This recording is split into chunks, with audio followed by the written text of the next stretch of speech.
नमस्कार, आप सभी का बहुत बहुत स्वागत है राजदीप डिकोड्स पर। मैं हूं राजदीप। देखिए, आजकल डिफेंस सर्कल्स में और जियोपॉलिटिक्स में एक बहुत ही बड़ी डिबेट चल रही है कि क्या इंडिया को रशिया का 5th generation stealth fighter jet Su-57 खरीदना चाहिए। ये सवाल हवा में नहीं, इसके पीछे एक बहुत ही बड़ा जियोपॉलिटिकल खतरा और मैथ्स छुपा हुआ है। आज के इस वाले वीडियो पे हम इस पूरे टॉपिक का एक क्विक, डेटा ड्राइवन और आसान एनालिसिस करेंगे कि आखिर इंडियन एयरफोर्स के सामने ऐसी क्या मजबूरी आ गई है कि हमें Su-57 लेना ही पड़ेगा। वीडियो में आगे बढ़ने से पहले मैं आप सभी से एक छोटी सी रिक्वेस्ट करूंगा, आप लोग चैनल को सब्सक्राइब कीजिए, वीडियो को लाइक कीजिए और वीडियो को शेयर कीजिए। देखिए, सबसे पहले प्रॉब्लम की जड़ तक यानी ग्राउंड रियलिटी को समझते हैं।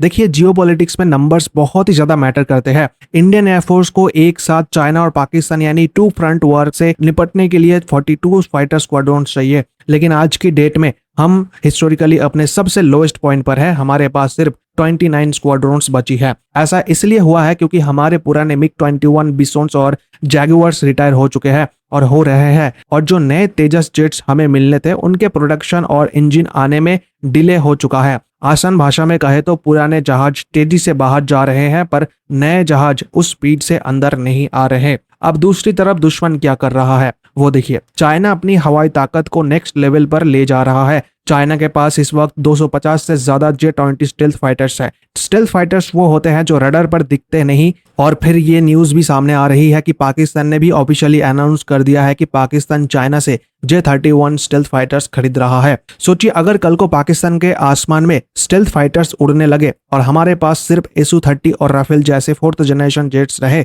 जो रडार पर आसानी से दिख जाते हैं, तो हवाई ताकत का बैलेंस पूरी तरह से उनकी तरफ चला जाएगा। अब आपके दिमाग में एक सवाल तुरंत आएगा कि तो फिर क्या हुआ? इंडिया भी तो अपना खुद का 5th जनरेशन AMCA बना रहा है। बिल्कुल बना रहा है और हमें उस पर गर्व है, लेकिन ग्राउंड रियलिटी ये है कि AMCA को फुल्ली रेडी होने में और टेस्ट होकर एयरफोर्स में शामिल होने में 2032 से 2035 तक का टाइम लग सकता है। तो सबसे बड़ा सवाल यह है कि आज से लेकर 2035 के इस 10 साल के गैप में अपने बॉर्डर्स को चाइना और पाकिस्तान के स्टेल्थ फाइटर से कैसे बचाएंगे। यही वो स्ट्रेटेजिक मजबूरी है जिसके चलते इंडिया को इमरजेंसी रिक्वायरमेंट के तहत बाहर से एक जेट देखना पड़ रहा है। अब दूसरा सवाल आता है कि अगर खरीदना ही है तो अमेरिका का F-35 क्यों नहीं? देखिए, वो तो दुनिया का सबसे बेस्ट स्टेल्थ जेट है, इसमें कोई डाउट नहीं है, लेकिन इसका आंसर मैं आपको देता हूँ। हमारी आजादी यानी सोवरेनिटी। अमेरिका जब अपना F-35 बेचता है तो उसके साथ 1000 शर्तें अमेरिका लगा देता है। हजारों कंडीशंस के साथ वो आएगा अगर इंडिया लेता है F-35, जो कि नहीं लेगा।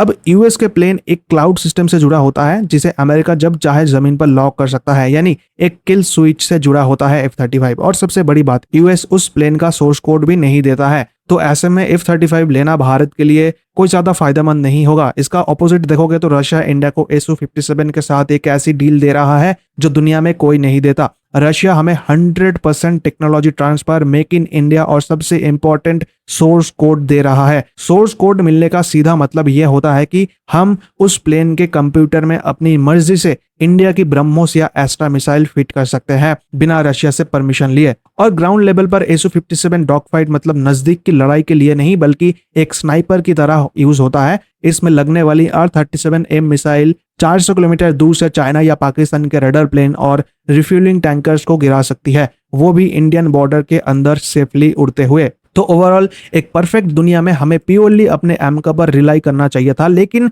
रियलिटी में अगले 10 साल के खतरे को काउंटर करने के लिए 2 स्क्वाड्रॉन्स Su-57 खरीदना एक बहुत ही प्रैक्टिकल और स्मार्ट मूव हो सकता है। इससे हमारे पायलट को 5th जनरेशन प्लेन्स उड़ाने का एक्सपीरियंस मिलेगा और जो टेक्नोलॉजी रशिया से आएगी वो हमारे AMCA प्रोजेक्ट को और भी जल्दी पूरा करने में मदद करेगी। आपका इस पूरे सिनेरियो पर क्या ओपिनियन है? क्या हमें ये डील करनी चाहिए? नीचे कमेंट सेक्शन में आप अपने विचार जरूर शेयर कीजिए। आशा करता हूँ कि आपको इस वाले वीडियो से कुछ इन्फॉर्मेटिव इन्फॉर्मेशन मिला होगा। सो वीडियो को लाइक कीजिए, वीडियो को शेयर कीजिए और मिलते हैं अगले वीडियो में। तब तक के लिए धन्यवाद।